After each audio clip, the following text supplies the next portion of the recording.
আমি সকলোৱে সুস্থ হৈ থাকিব বিচাৰো কোনেও নিবিচাৰে যে আমাৰ স্বাস্থ্য বেয়া হওক আমি অসুখীয়া হওঁ কিন্তু প্ৰত্যেক এজতে আমাৰ শৰীৰৰ নিড বেলেগ বেলেগ হয় কাৰণ আমাৰ হজম শক্তি কাম কৰাৰ ধৰণ প্ৰত্যেক বয়সতে বেলেগ হয় যেতিয়া আমাৰ বয়স কম হৈ থাকে আমাৰ হজম শক্তি পুৰা ধৰণে এক্টিভ হৈ থাকে সময় যোৱাৰ লগে লগে আমাৰ শৰীৰৰ বহুত ফাংচন চেঞ্জ হ'বলৈ ধৰে লগতে আমাৰ ডাইজেশন সিস্টেম গতিকে সুস্থ হৈ থাকিবৰ কাৰণে আমাৰ আহাৰ আৰু আমাৰ লাইফষ্টাইল সলনি কৰাটো দৰকাৰ প্ৰথম কথা এই কথা মই আগৰ ভিডিঅটো কৈছো প্ৰথম কথা আমি মনটো অলপ চেঞ্জ কৰিব লাগিব বয়স হৈছে আৰু এতিয়া কি হ'ব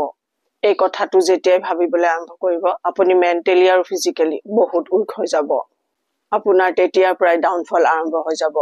ইম্পৰ্টেন্ট কথা 50 পিছত আপোনাৰ ডায়েট কেনেকুৱা হ'ব লাগে